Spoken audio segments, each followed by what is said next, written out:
Man, it is a real DreamWorks week this week. Just earlier in the week, I was talking about the Over the Hedge 18th anniversary, and what do you know, at the exact same-ish time of the year, actually it was a day before the Over the Hedge release, I just absolutely missed it, we now have the anniversary for Shrek 2, which is 20 years old this week. I guess I shouldn't really be surprised that they're in the same week. Clearly, it was a valuable time in the year for a movie release back in the early 2000s, at least for DreamWorks, and we'll even see later on in this month there's the same week for multiple Pixar movie anniversaries. Still, yes, that's right, the time has finally come. With 2 decades passing, just like that, this is regarded by many as one of the greatest animated movies of all time. I know I certainly do, it's my favorite Shrek movie. I'm basic like that, you know?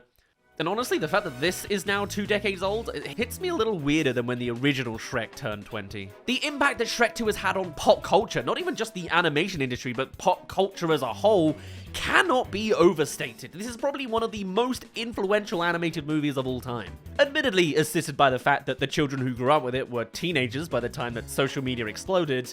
And so, of course, that leads into the not-to-be-mentioned disturbing places that the internet generation proceeded to turn Shrek into. If real adults make the Shrek musical with that being the costume design, then I guess it really comes to no surprise when the revisit of the Shrek character in the younger audience turns into Shrek is love, Shrek is life. And even now, I'm probably sure there are modern, new Shrek memes coming along. However, it took more than just the internet to be a bona fide millennial childhood classic, as we were living in the golden age of Pixar. All of the Disney Renaissance movies of the 90s, and even on TV, we had like Nickelodeon and Cartoon Network, arguably in their absolute prime.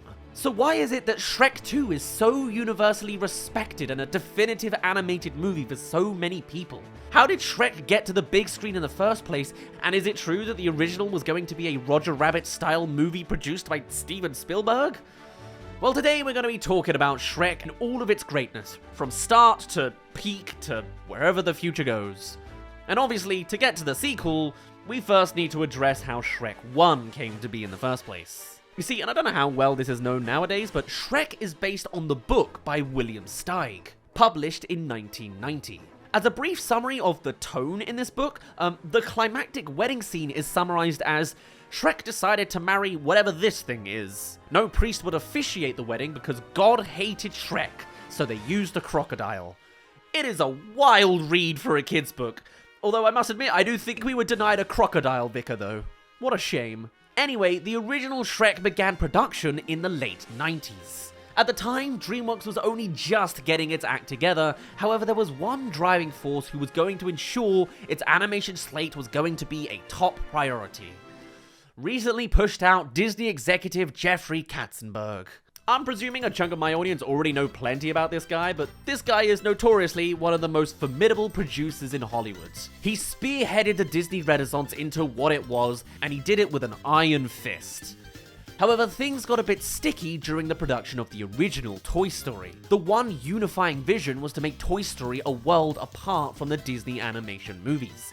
However, Jeffrey took an interesting interpretation of this, wanting to make Toy Story edgy and crammed with adult pandering jokes. Sound familiar?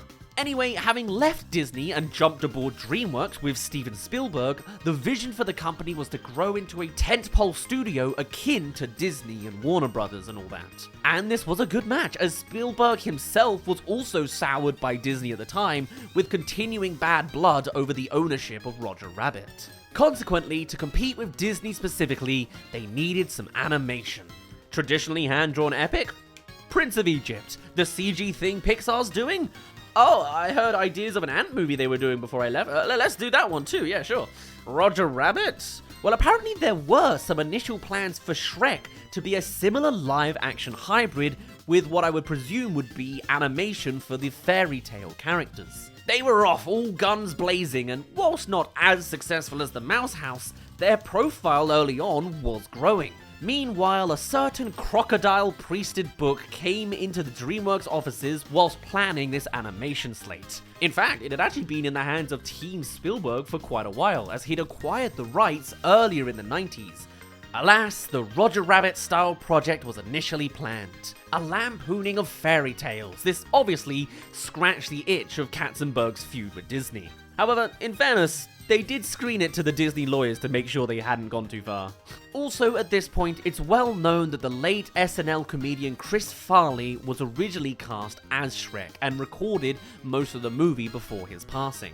However, he was by far not the only star considered for the role before Mike Myers. For one, when Spielberg first got the rights, he wanted Steve Martin to be Shrek. Further into pre-production, Nicolas Cage was offered the role, but apparently turned it down as he didn't want to skew his image for kids. What a weird take there. However, following the loss of Farley, we then got the now iconic voice of Myers.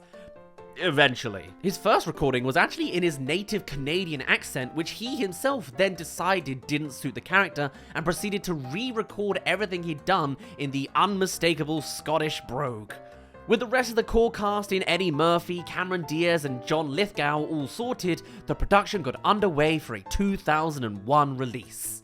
This was a big gamble for DreamWorks. With the exception of their success with Chicken Run, which was basically just them financing Aardman to make a movie for them, they predominantly lent into 2D animation to compete with Disney. And their first CGI hit had done well, but ultimately was the lesser of the two Ant movies in both critical and commercial success. Not that I feel bad for them, they literally copied the idea. But Shrek was their first shot at something completely different to what Pixar was doing. Yes, there were jabs at Disney, but a good story and solid movie was needed to really make this stand out in its own right, not a cynical jab at another studio. And by all accounts, they achieved this big time. The movie made around $500 million, which was crazy for an animated movie back in 2001. Audiences loved it, and it was just a critical smash. They beat Monsters, Inc. at the Oscars, unjustly in my opinion, however, both great movies. And most importantly, they sealed Smash Mouth's financial security for the rest of time.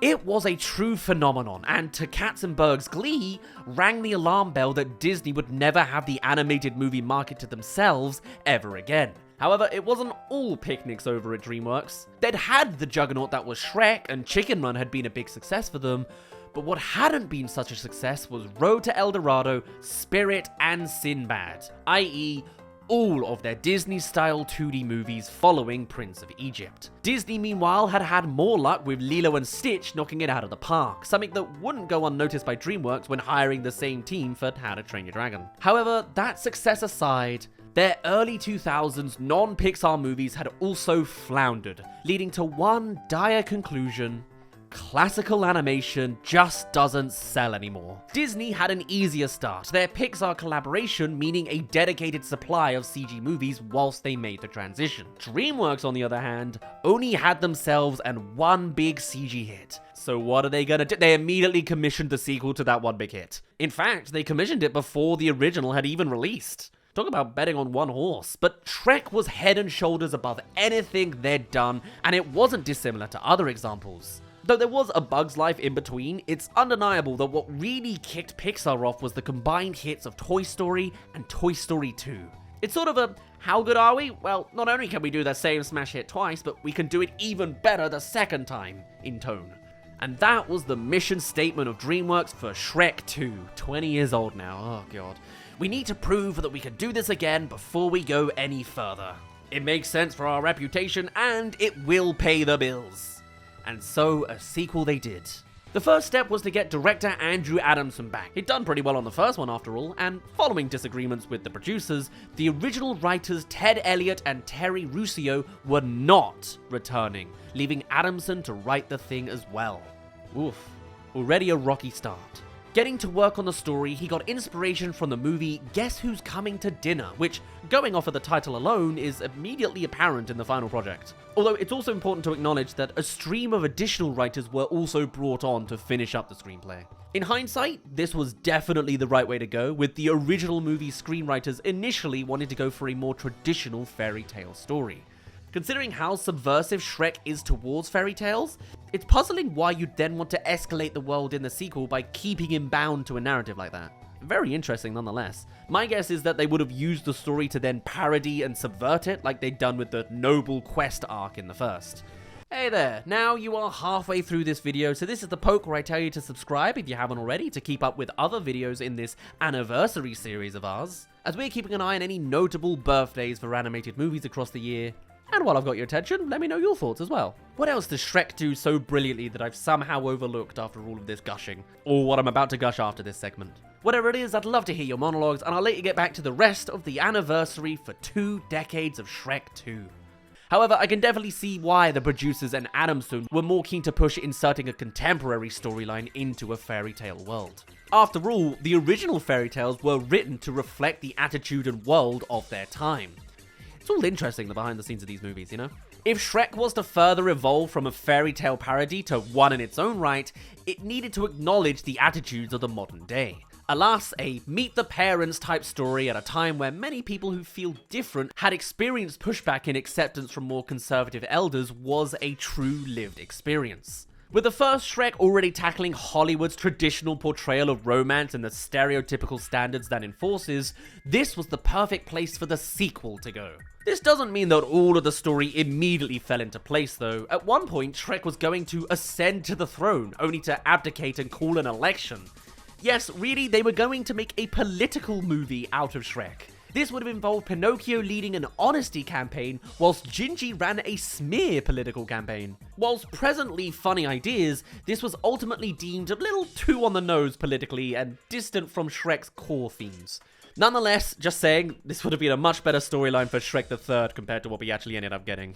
That one's even more political, about kings and princes. And the transition of power. In fact, actually, you can even see this initial plot lines in the DNA of the third one. It's just that the route they went with it was, not that great. The original voice cast, of course, was secured immediately, with the 3 leads receiving a record-breaking $10 million fee each. Unheard of at the time. And considering Shrek 2 had a budget of $150 million, that's 20% of the whole budget going to the cast. And honestly, when you think about it 20 years later, I guess you could say that this is kind of Shrek's negative impact on the animation sphere. Before Robin Williams changed everything with his turn as the genie, professional voice actors were the ones doing all the major animated movies. Asking for his contribution not to be used in the marketing, I wonder if Williams even knew this might be bad news for the voice acting community at the time. However, of course, Disney being Disney lent into it anyway, and the march towards that shift began, and relationship ties with Robin Williams fell through then. From there, there's obviously been all sorts of other animated movies between Aladdin and Shrek 2 with celebrity castings, but I feel like it's Shrek specifically that's often seen as what really sealed the deal and changed this into an industry standard thing. After Shrek, every trailer for an animated movie had the big names popping out in giant 3D letters on the screen, and it's a culture that still prevails today. Doesn't it? You know what I'm talking about. It's there. 20 years later. That's a legacy, I guess. And just recently, it was revealed that both DreamWorks and Illumination have a corporate mandate for their capitalist masters at Universal to meet certain marks of celebrity voice talent. Anyway, as much as obviously this is a blight to the animation industry on the voice acting side of things, at least in the case for Shrek and now Shrek 2, it was clear that this was a working thing. And in fairness, who they got for the sequel also paid off massively, when talking about the additional cast they brought in. For a start, Antonio Banderas as Puss in Boots is a casting that still pays them dividends to this day. You've then also got Judy Andrews and John Cleese as the King and Queen. Mwah, absolutely spot on. Rupert Everett as Prince Charming, probably the best handsome prince voice match I've ever heard. Oh my god, they did predict Jaime Lannister. And of course, the crowd favorite is Jennifer Saunders as the fairy godmother. Unironically, one of the best animated villains out there. And now involved in that Wolf movie we covered recently. Saunders absolutely meets the brief of combining the maternal fairy tale figure with the contemporary attitude of a narcissistic LA celebrity who has the superficial concerns of her family's profile and the traditional Hollywood beauty standards that are the antithesis of Shrek's story. God, I want to talk about the subtext of movies more. Essentially, the fairy godmother and Prince Charming are the Kardashians of Far, Far Away. A true tyrannical family with a thriving potion business which runs on the idealized happily ever after of this fictional Beverly Hills. It's the American dream of fairy tale lands, I guess. Liquidated.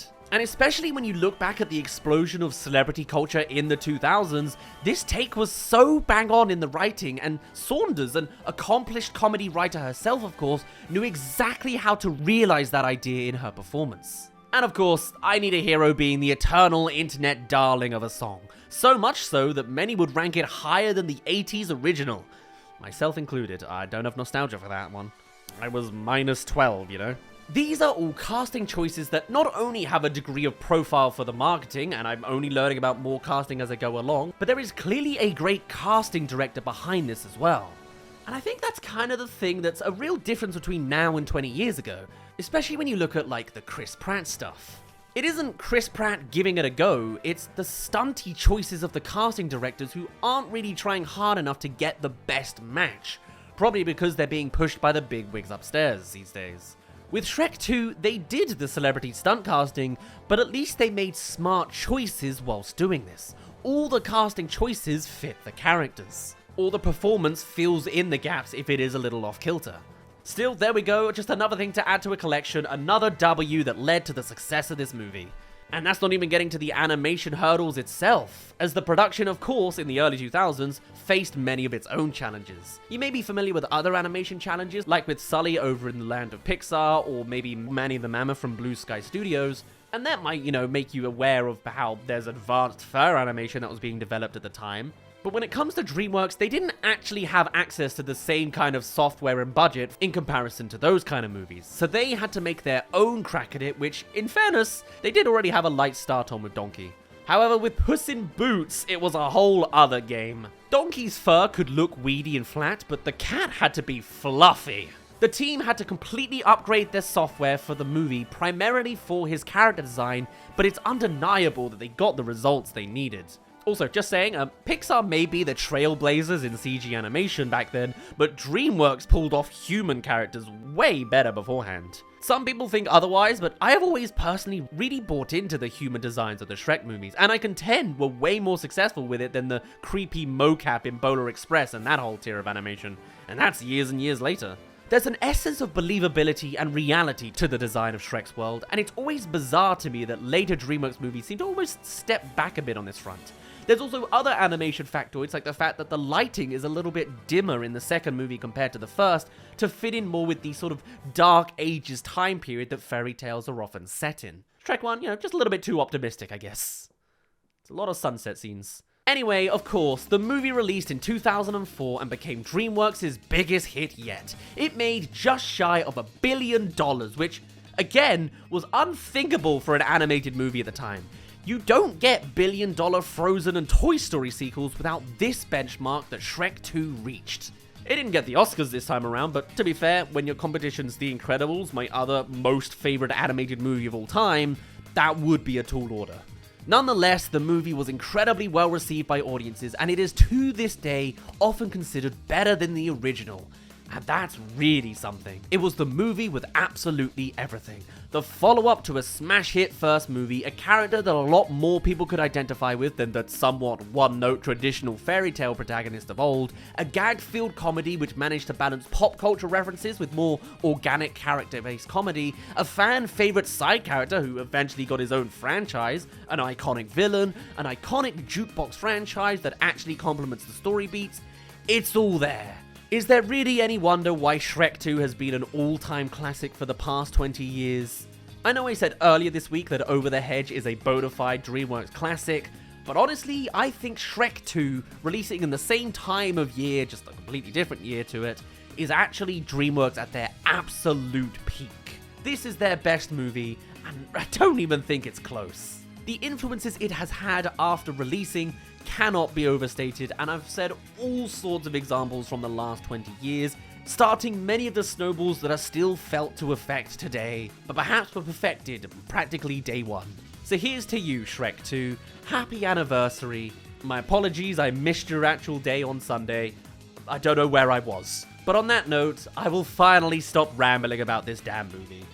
My name's been Daz. Thank you very much for reaching the end of this video. Do let me know your gushing thoughts about Shrek 2. You don't hate it, come on, let's be honest here. But I'd love for you to keep the discussion going over on our YouTube comments or on our Discord. As for now, I shall see you in a little bit.